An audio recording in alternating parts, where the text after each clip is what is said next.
আমি হলাম একজন ফিন্যান্সার। ২ চাকার বাইকের লোন করে দিই। আমি কাজ করি একটা ফাইন্যান্স কোম্পানিতে। তোমাদের সাথে আজকে শেয়ার করব আমাদের কর্মজীবন। ঠিক যেমন একজন হাউসওয়াইফকে বাড়ির সবার মন জুগিয়ে চলতে হয়, তেমনই আমাদেরও সবার মন জুগিয়ে কাজ করতে হয়। আমরা শোরুমের ম্যানেজার থেকে শুরু করে শোরুমের প্রত্যেকটা কর্মচারীর সাথে মানিয়ে গুছিয়ে চলি। আবার তেমন আমাদের কোম্পানির যে স্যারেরা আছে তাদের সাথেও আমাদেরকে মানিয়ে চলতে হয়, এবং সবথেকে যেটা ইম্পর্টেন্ট সেটা হচ্ছে আমাদের গ্রাহক। আমাদের আমাদের কাস্টমারদেরকেও আমাদেরকে মানিয়ে গুছিয়ে চলতে হয়। কেননা কাস্টমার আছে বলেই আমরাও আছি। কিন্তু দুঃখের বিষয়, কেউ আমাদেরকে মানিয়ে চলে না। কেউ আমাদের মন বুঝে কথা বলে না।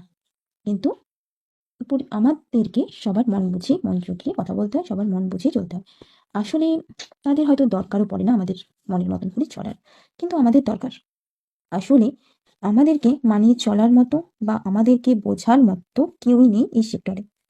আবার মজার ব্যাপার হলো, আমরা ফিন্যান্সাররাই একে অপরের শত্রু। অ্যাকচুয়ালি আমরা মিত্র, আবার মাঝে মাঝে আমরা শত্রু। কেউ কিন্তু আমরা কারোর ভালো হোক এটা চাই না। হ্যাঁ, চাই, কিন্তু ঠিক ততক্ষণই যতক্ষণ আমার ভালো হচ্ছে। কিন্তু যদি দেখি আমার খারাপ হচ্ছে, তখন আমরা পাশের ফিন্যান্সারদেরও ভালো অতটা পছন্দ করি না। উম আমরা একসাথে মিলেমিশে কাজ করতেও চাই না।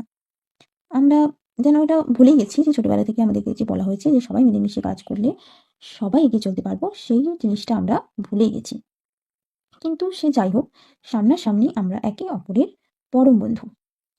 আরো একটা মজার ব্যাপার, আমরা হচ্ছে সেই শাঁকের করাতির মতো। আমরা দুদিকেই কাটা যায়। আমরা সবার কাছে মুখ ঝামটাগুলো সবার ফার্স্টে যেন আমাদের উপরেই আসে। সেটা কোনো কাস্টমারের সমস্যা হলে সেই কাস্টমার এসেও আমাদেরকে কথা শুনিয়ে যায়। আবার আমাদের কোম্পানি সংক্রান্ত কোনো সমস্যা হলে আমরা যে শোরুমে বসে কাজ করি, মানে যে বাইকের শোরুমে বসে কাজ করি, সেই শোরুমের ম্যানেজার থেকে শুরু করে স্টাফও আমাদেরকে কথা শোনাতে কিন্তু ছাড়ে। তারাও আমাদেরকে কথা শুনিয়ে যায়। তাই আবার আমাদের বসেরা, তারা তো আছে, তারা তো আমাদের কথা শোনাবেই আমাদের টার্গেট না হলে বা কোনো কাজে কোনো প্রবলেম হলে।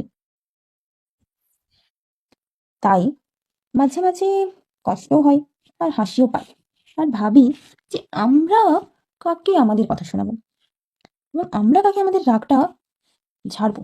আমাদের রাগটা আমরা কাকে বলবো যে আমরা কোন সমস্যাতে আছি। আমরা যে কোনো সমস্যাতে থাকি না কেন, সেটা নিয়ে কিন্তু কারোর কোনো দিনই কোনো মাথা ব্যথা থাকে না। আসলে সবাই নিজে নিজেই ভেবে নিয়েছে যে আমরা হয়তো বিশ্বের সর্বসুখী, সব থেকে সুখী একটা মানুষ, যে তোমরা ফিনান্সার।